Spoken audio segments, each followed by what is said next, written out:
Hello everyone, I am Pallavi Khetan and I am starting this series where I will be discussing about the Indian calendar system, which is popularly known as Panchang.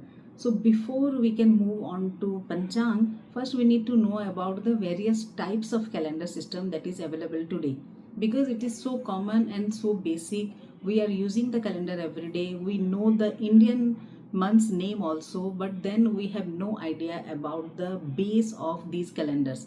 So in this video I am trying to simplify the concept about the three major types of calendar.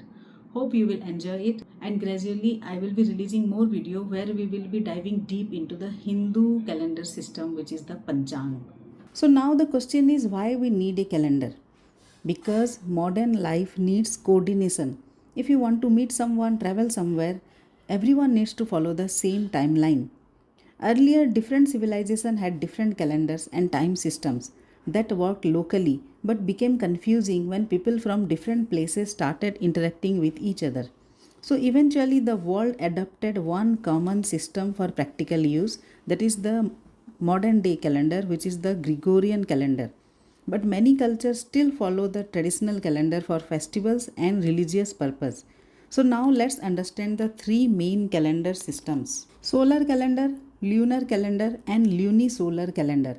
Solar calendar is based on the movement of the earth around the sun, and lunar calendar is based on the movement of moon's phases. And lunisolar calendar uses both sun and the moon's movement. So solar calendar is based on the movement of earth around the sun.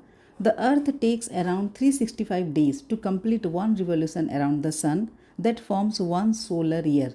The Gregorian calendar, the one most of the world uses today, is a solar calendar. It counts one day from midnight to midnight. And because the earth actually doesn't take exactly 365 days, we add one extra day every 4 years, that is called a leap year, to match the rhythm of the earth's movement. Lunar calendar is based only on moon's phases. One lunar cycle is around 29.5 days, so months are usually 29 or 30 days long. 12 lunar months make around 354 days. That's why lunar calendars slowly shift through the seasons. For example, Ramadan and Eid move around 10 and 11 days earlier every year in the solar calendar. So in many lunar systems, the day is counted from sunset to sunset. So that is the lunar calendar for you. Now what is a lunisolar calendar? So lunisolar calendar use both the sun and moon's movement because they saw that the festivals are shifting and they are not matching with the seasons. So lunisolar calendar uses the moon cycle, that is the moon phases, and the year is adjusted according to the sun. So the festivals day connected to the seasons.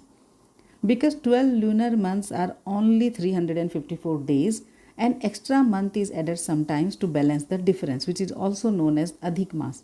So examples of lunisolar calendars are Hindu Panchang and Chinese New Year Chinese calendar and Hebrew calendar, Tibetan calendar, etc. But here is something interesting. Not all lunisolar calendar defines the day in the same way. In Hindu Panchang, a day is usually counted from sunrise to sunrise, but in Chinese calendar, the day runs from midnight to midnight, just like the modern system. So today, we use the Georgian calendar for practical use and global coordination. But traditional calendar help us to stay connected with nature, seasons, culture, and spirituality. That's why it's important to understand both the calendar.